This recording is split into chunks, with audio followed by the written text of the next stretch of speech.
From the start of the pandemic in 2020 to May of this year, the organization Stop AAPI Hate recorded more than 11,000 acts of hate against Asian Americans and Pacific Islanders.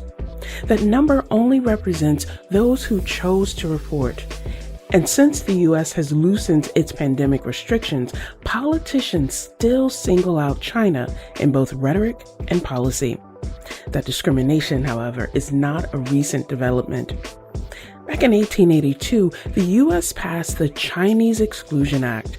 It was one of the first major restrictions on immigration in United States history. The act barred Chinese laborers from coming to the U.S., and it prevented Chinese immigrants from becoming naturalized citizens. It was initially in place for just 10 years, but it was renewed multiple times, remaining in effect for 60 years. Even after it was repealed, Chinese immigration to the U.S. was limited by a quota system. This is Disrupted. I'm Kalila Brown-Dean. Today we take a look at the relationship between U.S. law and anti-Chinese racism, and how that now extends to anti-Asian racism. Later we hear from Professor Russell Jung, co-founder of Stop AAPI Hate. We'll discuss the forms that anti-Chinese discrimination continues to take on today. But first, Ava Chen. She's professor of creative nonfiction and journalism at the City University of New York Graduate Center and the College of Staten Island. Her most recent book is Mott Street, a Chinese-American family story of exclusion and homecoming. Ava, welcome to Disrupted. It's so great to be here with you. Writing a memoir, I imagine, is always difficult, but especially when you're sort of telling a history not just of family, but also of community, of space and place. Share with our listeners why telling this story of Mott Street and your family's connection to space was so important. So I always had this idea that there was a story here, but it took a really long time before I figured out what the framing of it was, right? So Mott Street is about the impact of the Chinese Exclusion Act laws on 4 generations of my family. I traced them as they came from the southern part of China, landed out in the American West, and then finally made their way out to a single tenement apartment building in the heart of the community on Mott Street. It was only until I figured out that all roads led me to the Chinese Exclusion Act laws, which were the country's first immigration restrictions, and this particular building that meant so much to my family. Both sides of my family lived in the same building as upstairs, downstairs neighbors from each other. They were a real community of people who were neighbors, friends. They sent their kids to the same schools. They eventually, sometimes in certain periods, they were rivals, they were enemies. Eventually, through my own birth, generations later, we all become kin. I didn't realize until I started doing the research that this story was a story not just about my family, but that the story was about something much larger that happened to the Chinese American community that most Americans don't know about. I also wonder, you said, most Americans don't know about this story. I always wonder generationally, as our elders get older, as they transition, the generational effect of what happens when we don't tell the story or when we don't give the full context and history that was happening around us, happening to us, and how we move through that. As a person who, as you said, your generation kind of brought these things together, how important was it for you to be able to honor that history of family and experience and still think about where it shapes for you, where you are at this moment in your own journey? It felt incredibly important for me personally to really look at this history in the face, and to really reckon with it. There was a way that our history has really been erased or papered over. People, even within the community, within my family, don't like to talk about those really difficult years under Chinese exclusion and the difficult years that that created Chinese exclusion in the first place. The book and all of this history goes back to a period in time during the era of Reconstruction when the country was asking itself lots of questions, lots of difficult questions, including who is an American and who is not, who is one of us and who is not, right? And in that time period, it should have been a moment of great change for the country, but instead it became a moment of deep entrenchment. So what we see is politicians from the West Coast who are decidedly anti-Chinese, anti-Asian, working hand in hand with politicians in the South who are intent upon maintaining supremacy. And they work together to create this immigration restriction that was the most, it was the most restrictive immigration act that we had, and it lasted for over 60 years. And it had lasting impacts on our community even to today. So, as an example, family members did not want to talk about how people were able to get into the country because the laws were so restrictive that they had to get in under false aliases. And they didn't want to talk about it for many reasons. A deep sense of shame, right? Also practical reasons, because you could, if you spilled the beans, you could get a family member deported, right? So these were things, these were secrets that were kept within families, but they were open secrets within people in the community, in the Chinese American community, in Chinatowns across the country. It was things that, it was an open secret, but we didn't like talking about it to outsiders because of the risks. But I felt that it's personally important to talk about because we don't want to see these things happen to others. We don't want these things perpetuated in this country again. I want to get to this act, the Chinese Exclusion Act, which, as you said, was started in 1882 and didn't go away until 1943.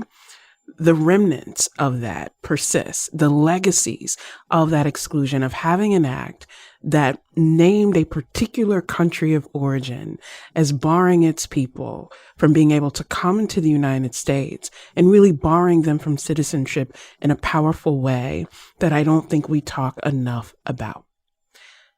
Walk us through some of the ways that that act, based on your work, the things that you know from your own family experience, walk us through how that act, naming a community, becomes so central to the experiences of the community. Yeah. So what happens when the laws are that restrictive? People find a way to come in because they're fleeing wars and famine. They want opportunities to feed their families back home, right? And what ends up happening because of these laws, number one, Chinese Americans are not, that first generation, are not allowed to become citizens, so they can't professionalize. They can't become doctors. They can't become lawyers. They can't become judges. They cannot become politicians. They cannot vote out those laws that restricted us in the first place. So people are living in a kind of precarious situation, and they're afraid to rock the boat. Right? They don't have access to equal representation. Right? Politicians won't listen to them because there's no votes that they need to court. Right? So this puts the communities, the Chinese American communities across the country in a really precarious position. When my family members wanted to come over and bring their wives and their children, it was often at the whim and the discretion of an immigration official. And many times women and family members and children were stuck in detention for, upwards of a year. So it was really, really difficult to get, to keep families together. There was a lot of family separation. This lasted for years. My grandfather was 7 years old before he met his father, right? Chinese exclusion was such that it made it difficult for people to come in and out of the country because you never knew if you left the country, if you left the US, if you would be allowed to come back in. So everybody was on this very precarious footing. There were also immigration raids in Chinatown that happened, where it's the toll of these raids really impacted people's day-to-day lives. You don't really ever feel 100% safe. You don't know if you can really set down roots here, and it cast a veil of suspicion over, I would say, all Asian Americans, because what happens after the 1882 Exclusion Act is in place is we get future immigration restrictions against other nationalities that at the time, the powers that be decided they didn't want to let those people in, like folks from Southern Europe or Eastern Europe, right?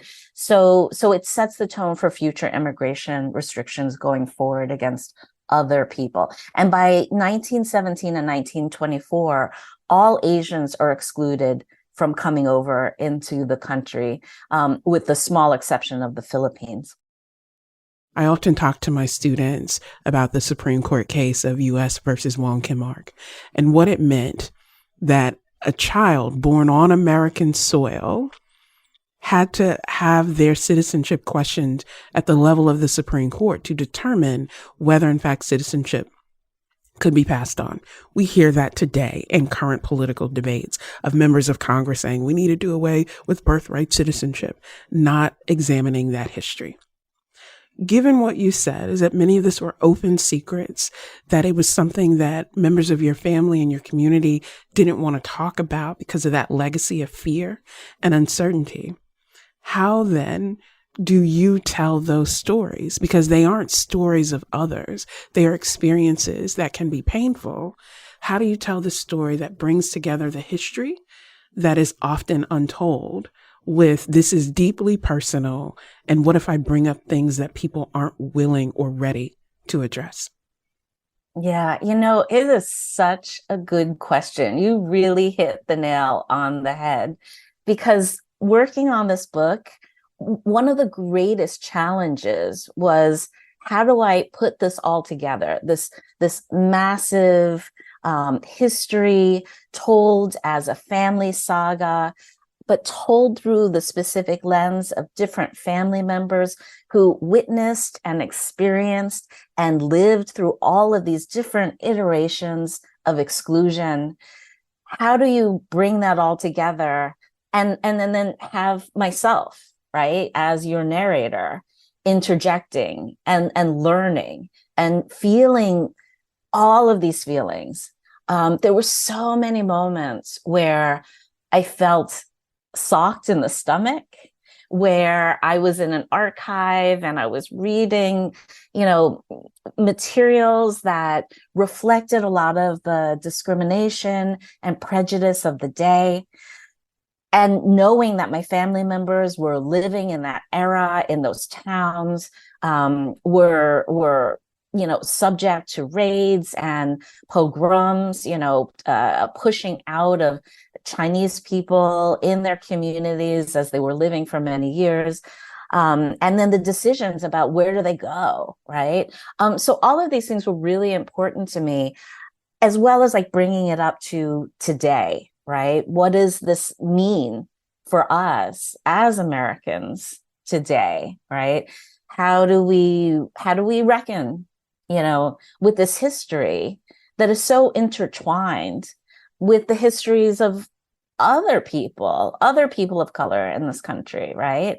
But one of the things that really gave me a lot of hope when I was working on the book was I saw the ways that family members came together. They built coalitions with other folks in other communities, the Jewish diaspora, the African-American diaspora, up in Harlem, ministers, Irish ministers who came out all together. They came out against exclusion. They spoke out against it. And those were moments that that's also a hidden history that people don't talk about, right? And how important was that happened then? And also like giving us a vision of, what our future can be, how I mean, I have an 11-year-old daughter. She knows about this history. And in fact, actually, she's had to teach this history to her teachers because the teachers don't necessarily know the history either. So we're kind of all in this together, learning together, having a dialogue with each other. And I think that is actually one of the best things about working on this book was the pleasure of bringing the message and talking to other people about it. That was Ava Chen, author of Mod Street, a Chinese American family story of exclusion and homecoming. Coming up, Chen talks about the connection between Chinese exclusion and elections. And later, Russell Jung talks about discriminatory land laws in the past and now in the present. This is Disrupted. Stay with us. Welcome back to Disrupted. I'm Kalila Brown-Dean. This hour, we're talking about U.S. policies that discriminate against Chinese Americans. We now continue our conversation with Ava Chen, author of Mod Street, a Chinese American family story of exclusion and homecoming.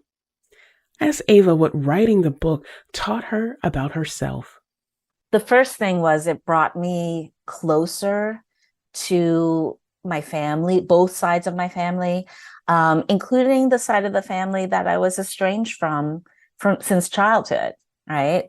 I only knew my dad's side of my family once I became an adult and sought them out. But it was through knowing them and asking questions and learning their stories that I realized that there was this larger story, not just the story of our family, but stories of other families as they had to navigate this discriminatory legislation from the 19th century. And to be able to talk to my daughter about this, for her to understand the legacy of what it means to be Chinese in America, right? The difficulties of that, but also, the ways in which people gathered strength from community and being together. That really helped me a lot, particularly because, I was writing most of the book down in Chinatown under the pandemic. And I saw the ways in which Chinatown was impacted, New York's Chinatown was impacted by the pandemic, folks being afraid to come down here. It was in the wake of the last president's anti-Chinese rhetoric. I knew people who were attacked, right? I was fearful for them. I was fearful for all of us.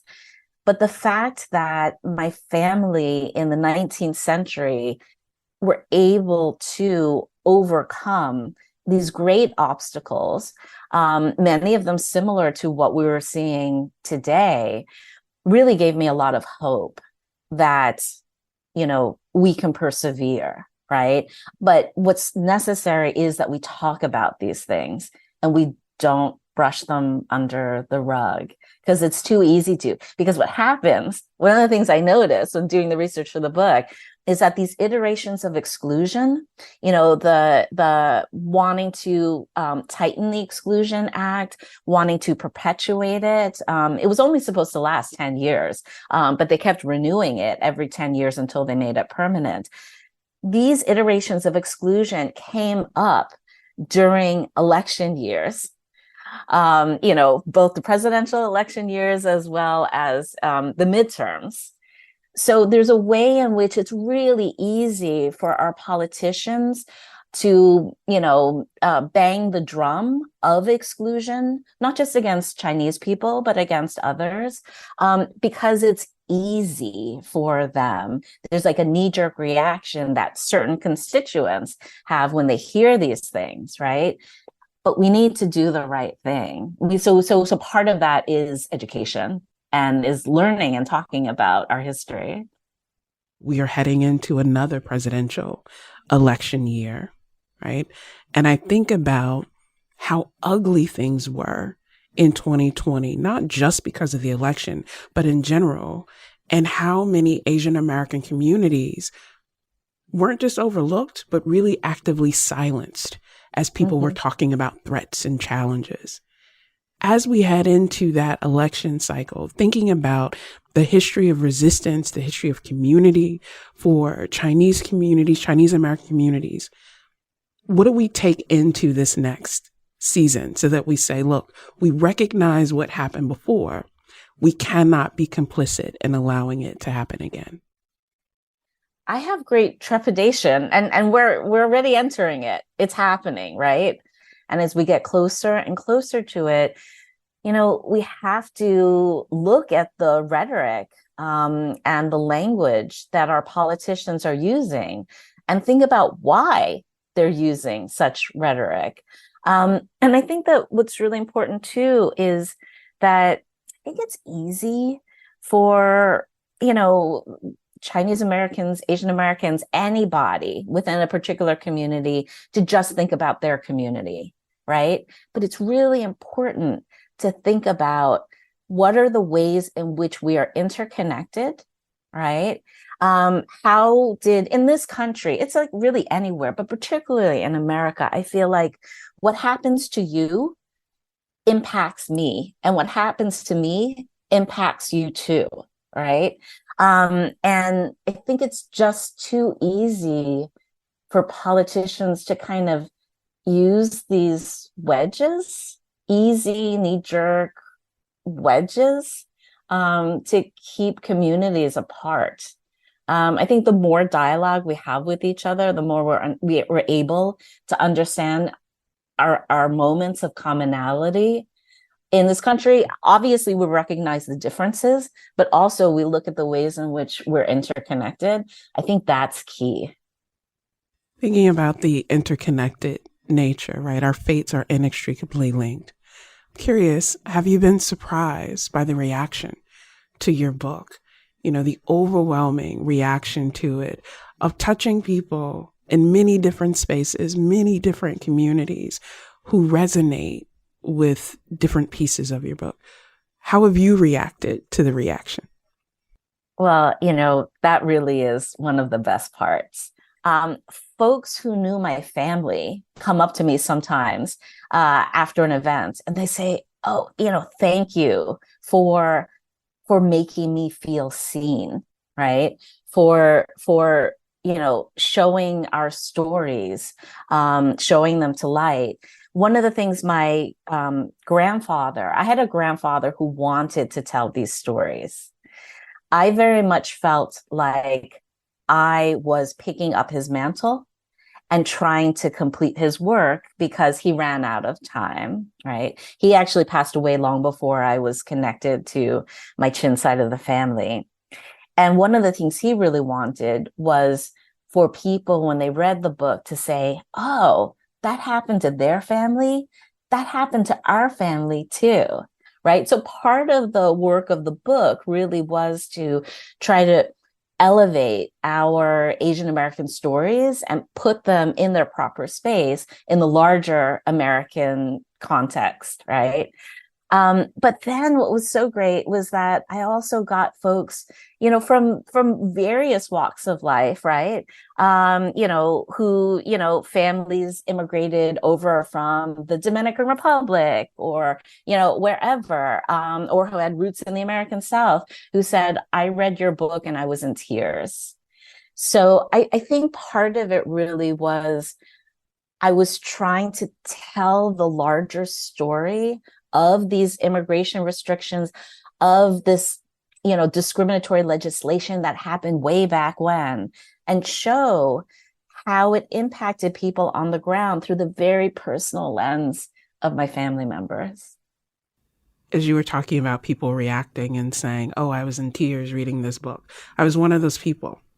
because it allowed me to understand Asian American experiences in a different way. Even as someone who teaches about this, who thinks that I understand it, when you hear that personalized way of how policy can really nestle into families and communities over a span of generations, and then we connect to the language that we use, the ways that we otherize communities without understanding that our fates are indeed connected.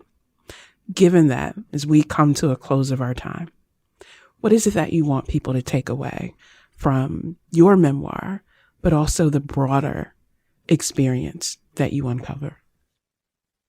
I think I really want people to reflect upon the ways in which decisions that were made all the way back in the 19th century, when our very young country was asking itself really important questions, and the ways in which, unfortunately, our politicians failed so many of us in the era of Reconstruction, right? I want us to take away, the sense that this history is important. And unless we as Americans really look at that history with open eyes, we will not understand why it is that we are where we are today, right? And I think that it's through literature and it's through dialogue and it's through art that we can really understand the lived experience of people who don't necessarily look like us, right?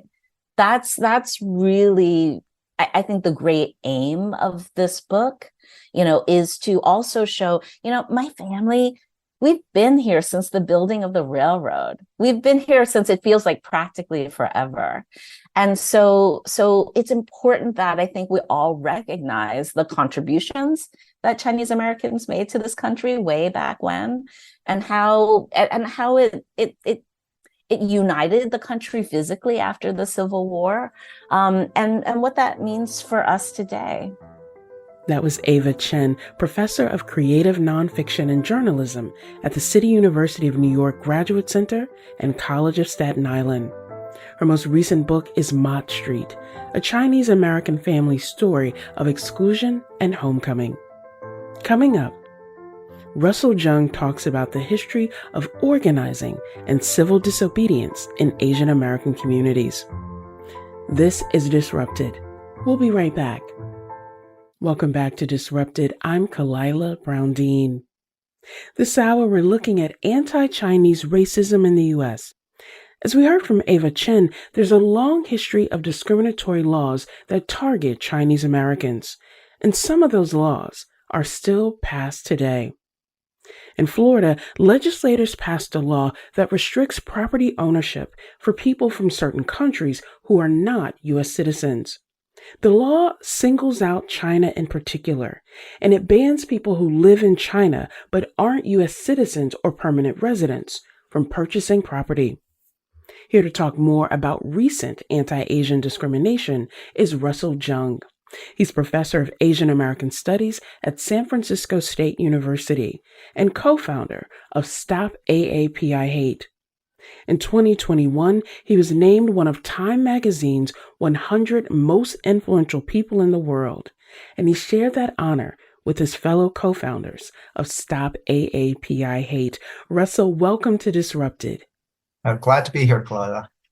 So congratulations on being named one of the 100 most influential, but really the accolade is congratulations for the important work that you and your co-founders have been doing to really lift up this issue of the many ways in which Asian Americans are targeted and harmed across the United States, not just now, but also historically.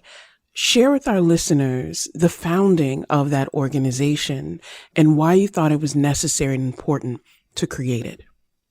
Well, when I heard about COVID-19 coming from China, I was pretty alarmed because I know Asian American history. Whenever diseases came from Asia and became epidemics in the US, Asians were then blamed for those diseases, and they faced both personal violence and institutional policies that harmed them. It occurred with the bubonic plague, it occurred with smallpox, and most recently with SARS in 2003. So I began to track incidents of discrimination in media accounts, and there was a clear rise, not only in the US, but globally. And so to hold government accountable, I knew we needed to document the issue and to really get firsthand accounts of what was happening. And so we created a website in multiple languages to collect stories of hate and racism. And sure enough, within the first week, we gathered hundreds daily. They were just horrifying. They were across the nation, and they just revealed the extent of the racism that just sort of blew up against Asian Americans. It was the same time President Trump began to use the term Chinese virus.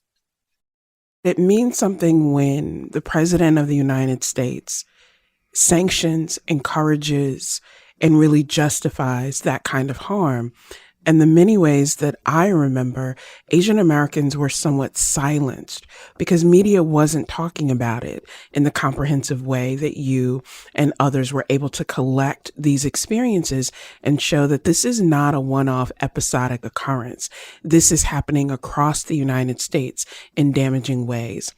Is there a particular story or experience that stands out to you that makes you say, this is why we need to focus on this in a holistic way and not just a single experience of a particular person?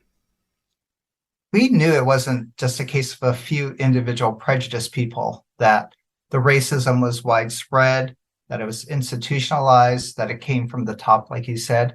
And when leaders make comments and actually intentionally use terms like Chinese virus, that, like as you said, legitimated racism from the general public.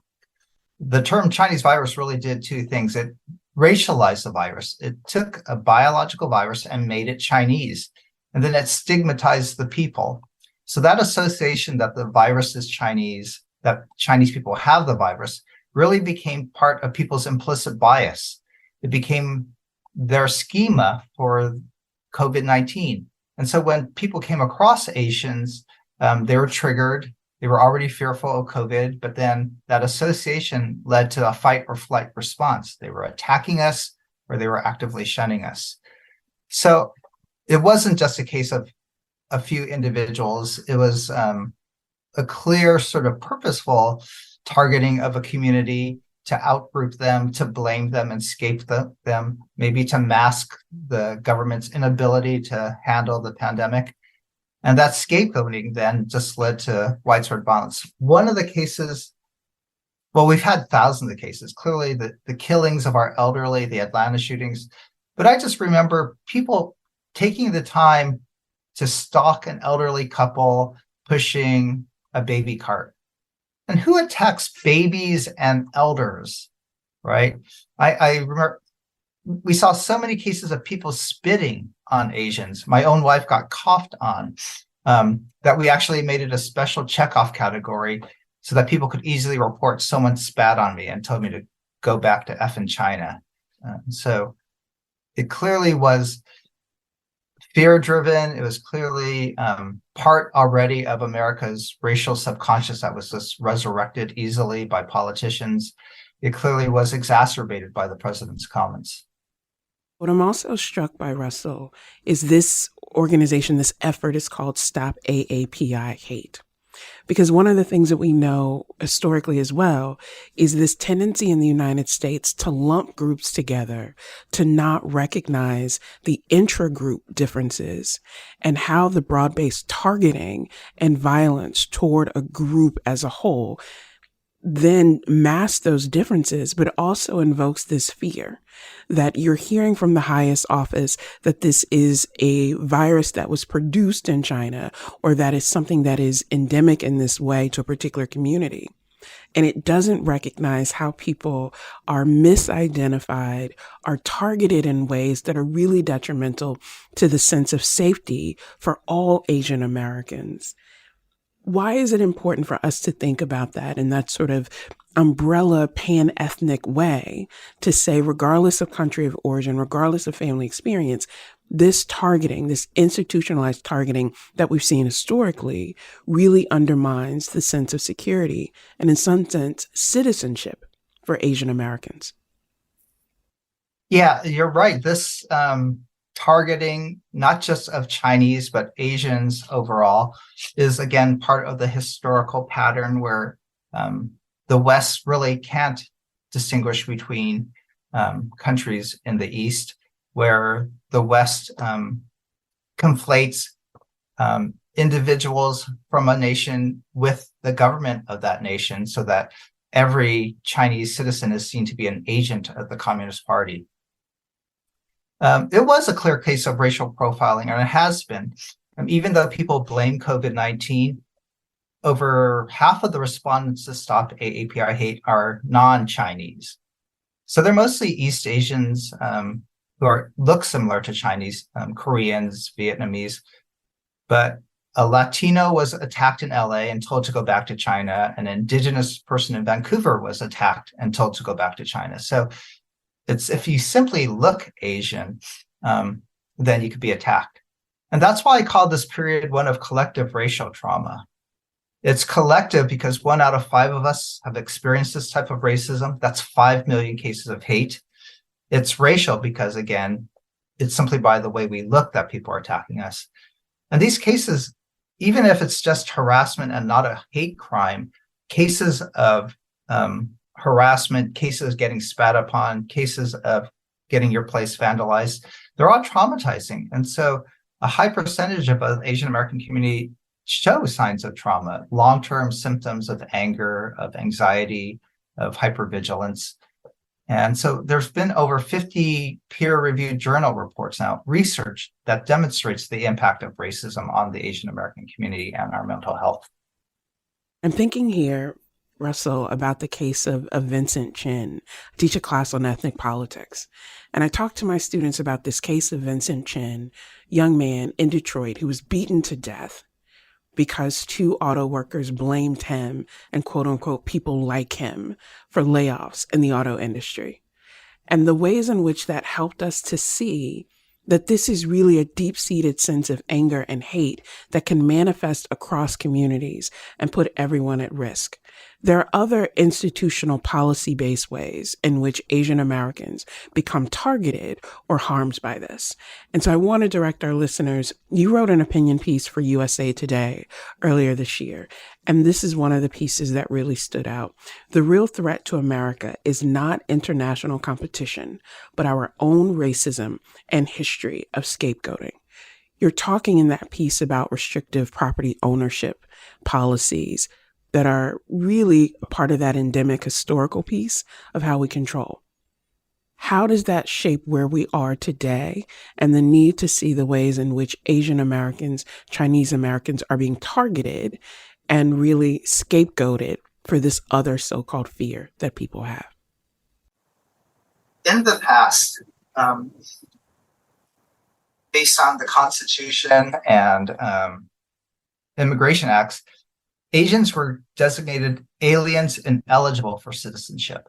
We were officially categorized as not being able to naturalize too foreign to become American. And then laws were passed focusing on aliens ineligible for citizenship. So Chinese, Japanese, Indians couldn't become citizens. And then later alien land laws prohibited us from buying property. So they used the category as aliens ineligible for citizenship as a means to group people and to prohibit them from owning land, from being able to go to a school, and then maybe barring them from future immigration. So officially designated as aliens, Asians are now seen as perpetual foreigners. We're sort of stereotyped as opposite the West, inassimilable. In the past, we were seen as heathen, pagans. And so that foreigner racialization, that Asians don't belong here, that we can't fit in, that we're too dangerous and threatening, that we're actually invasive, like invasive plants. Those stereotypes continue today and still undergird a lot of structural policies about who could get deported, about who can be detained without due process. And now increasingly, again, who could buy land. And history is repeating itself. And across the United States, there are institutional official sanction to target certain populations, broadly aliens, to discriminate against them and to harm them. I wonder, Russell, as someone who, I believe, fifth generation in the United States, has seen the experiences of elders in your family, in your community, how do you move through this space of, I'm a scholar who has a scholarly approach to understanding these dynamics, and also as someone who has seen firsthand what happens when you are categorized as other or as a perpetual foreigner, as sort of the literature says? How do you reconcile those two spaces? I don't reconcile those two spaces in both sites as an academic and just as an American citizen who's fifth generation. As a family member, I'm traumatized too.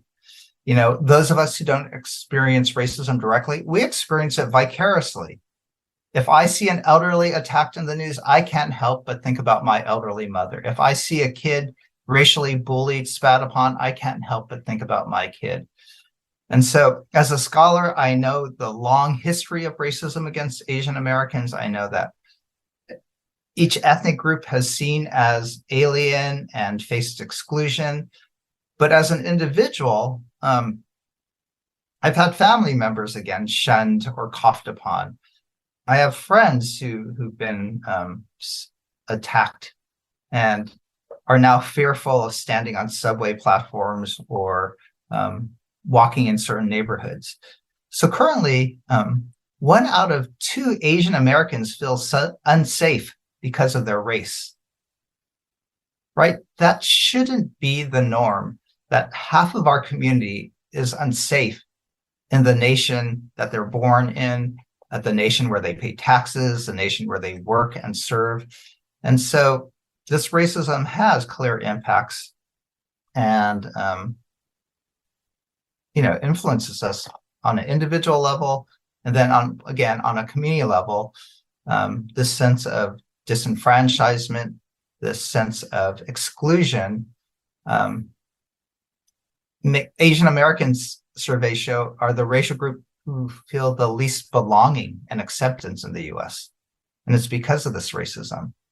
Again, we're the racial group pretty similar to the levels of African Americans and Latinx communities who feel a lack of belonging as compared to whites, of course. I appreciate you for naming that, because I think there's often this misperception and myth that some people have been able to escape this trauma and this experience. And it's a very important point that when something is a collective experience or a collective sense of uncertainty and threat, no one is immune from that. And it means then that it's even more important and significant that people don't feel this sense of belonging. It also, I think, Russell, is important to point out that often there's also a misperception that Asian Americans just sort of suffer in silence, that they haven't fought back, that they haven't resisted and affirmed their place in community. And it couldn't be further from the truth, not just the creation of Stop AAPI Hate, but a longer tradition of communities organizing and saying, this is not right and we won't accept it.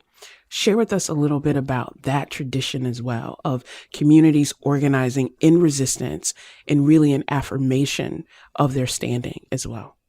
Well, because I know Asian American history, I know that we've long faced racism, but I also know that we have a history of resistance, a history of community organizing to challenge what's unfair, to seek justice, not just for our own community, but for all.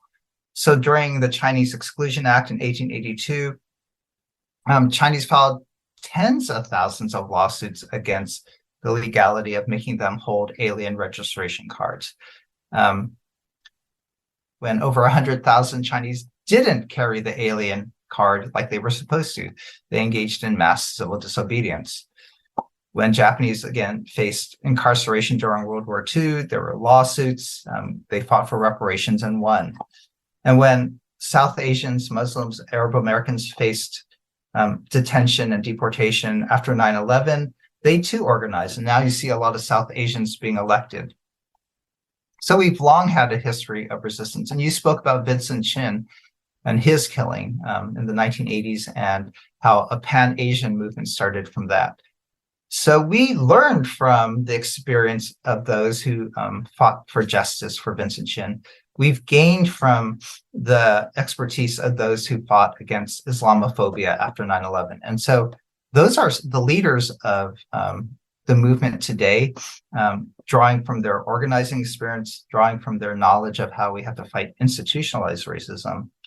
And so I think we built a lot of the movement learning from the past and recognizing that we need solidarity, that we need allies, that we need to use media and social media in strategic ways, and that we have to actually change the narrative about Asian Americans standing in the United States and who really belongs in the United States.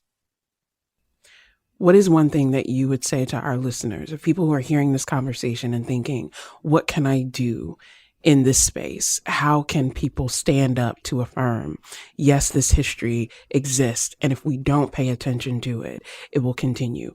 What's a takeaway action that you would give to our listeners? So I'll give you two takeaway actions. And again, they're both political actions. Most people agree that the best way to combat racism is to educate our community, especially our young people. And so we need things like Asian American studies at the K through 12 level. We need African American studies at the K through 12 level so that people could understand how racism has impacted us, how our students need to develop racial empathy, critical thinking, cultural competency. So there's been a huge movement among the Asian American community to legislate and to get curriculum standards to include Asian American history, Asian American literature. And so I think, Connecticut has a great piece of legislation to require that. And I think parents and students and community members could really stand up to make sure that our education really addresses the root issues and foundational issues that we're dealing with. I just heard a great quote where it says, the history we're taught doesn't show us how we got to the place where we're at. And I thought that's so true. You get the standard history about America's founding, but you don't understand, why is there so much racism? Why is there climate injustices? Why is there so much gun violence? And so the critical issues that our communities are facing aren't really understood by our young people. And I think we need to teach that. Yeah. Secondly, again, there's just been a surge of alien land laws being proposed at the state level and federal level, and they're going to have clear discriminatory impact. And I think we need to challenge those too. So our community as voters need to use their enfranchisement and challenge politicians who use xenophobia and racism to mobilize their base. Thank you for all that you're doing to remind us of that history, but also to remind us of what we can do to really impact the future. Russell Jung is professor of Asian American Studies at San Francisco State University and a co-founder of Stop AAPI Hate. Thank you so much for joining us. Thanks for having me. Disrupted is produced by Kevin Chang Barnum, Wayne Edwards, Meg Dalton, and Katie Tolarski. You can listen to all the previous episodes of Disrupted by finding us wherever you get your podcasts. And a special note to our listeners, why don't you meet me and several other Connecticut public talk show hosts at Aquila's Nest Vineyard in Newtown on Wednesday, September 20th from 6 to 8 p.m. Come share what topics you think we should tackle on Disrupted. Visit ctpublic.org/vineyard to purchase your tickets. I'm Kalila Brown-Dean. Thanks for listening.